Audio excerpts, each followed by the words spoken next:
The World Fellowship Center is a gathering place in the woods near a very beautiful pond with an amazing activist history that stretches back, at least 50, 60 years anyway, maybe more. And it goes back to the 40s, doesn't it? So it's quite a while. And there's always an interesting workshop of activists or folks that are doing progressive conference and discussion.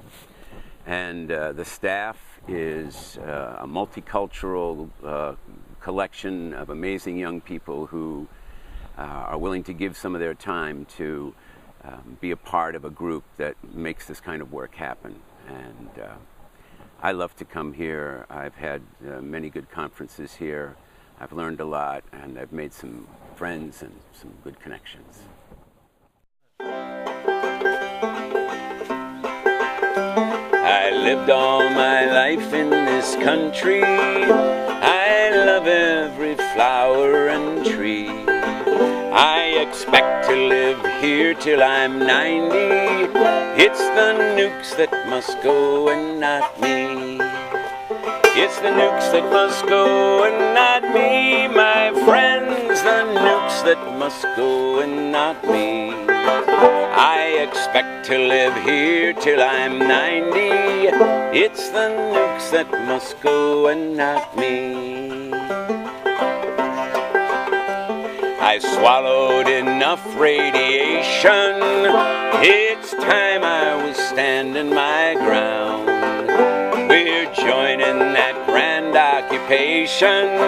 We're shutting that power plant down. We're shutting that power plant down, my friends. We're shutting that power plant down. I'm joining that grand occupation. We're shutting that power plant down. Now Seabrook, New Hampshire's a swell town. It's there that we're taking our stand. Why sit home and wait for a meltdown? Come fight for your freedom and land. Come fight for your freedom and land, my friends. Come fight for your freedom and land. Why sit home and wait for a meltdown? Come fight for your freedom and land.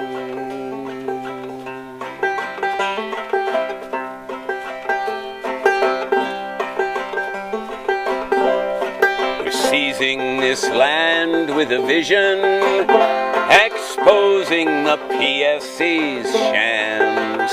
As I sing of my happy condition, surrounded by acres of clams. Surrounded by acres of clams, my friends. Surrounded by acres of clams. So let's sing of our happy condition. Surrounded by acres of clams.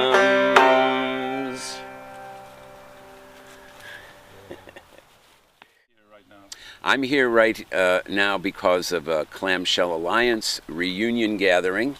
Clamshell Alliance was and is an organization of anti-nuclear activists that began in the 1970s to occupy the Seabrook, New Hampshire power plant site.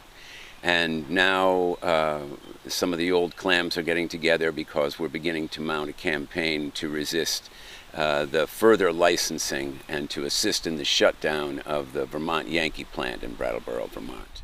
You can feel the history of this place. I know especially of Willard Uphouse, who who took a very courageous stand and was jailed for his stand, and you can feel that for decades people have been coming here to work and to think together. To me, one thing that's very interesting as an older activist is that oftentimes there isn't a chance for different generations of activists to really get together and get to know each other and to exchange ideas.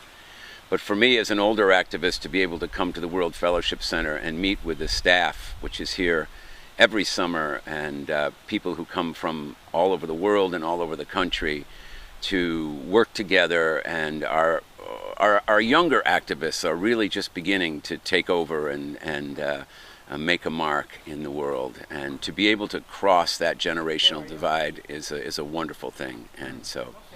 And if you're a young person, wow, you might want to come here just to have some great conversations and some good late night gatherings. Can you talk a little bit about what maybe your role as a mentor, or the relationship between the next generation of activists, like you say, the youth? Where do you see it going? Like, to what extent is there really a strong coalition between people in their 60s who went through a lot, and people in their 20s, maybe their teens? Are you a mentor of youth? Do you work with young people? I do work with young people. I've worked with young people for many years. I'm also a mediator and a conflict resolution worker, and I've developed a process that mixes theater and conflict resolution that I've been using to do political theater with young people in school systems, behind bars, and in various community organizations.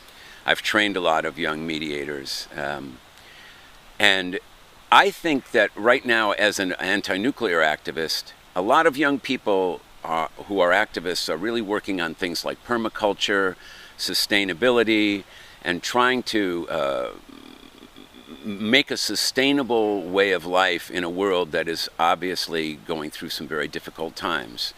I think young people today realize that the infrastructure of late-stage capitalism as it is now, and technologies, is not the most stable place in the world. And they're very interested in doing permaculture, sustainable farming, herb crafting, things like that. And the anti-nuclear movement that I work with doesn't have a lot of youth participation right now. And so I sometimes wonder if it's important for young people to be working on anti-nuclear stuff, because you certainly can't do permaculture or farming when everything's poison.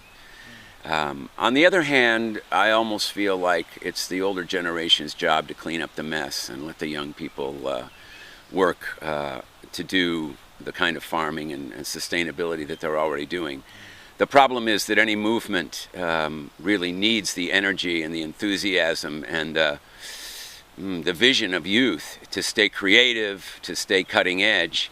And I don't know if we're not working with young people, if the movement will be able to build and sustain the way it needs to accomplish the task of ending nuclear power. So I would love to see more coalition building between young people and older people on that issue exactly. But I don't feel like it's my place to really push for that, because young people are already doing other things that are really worthwhile.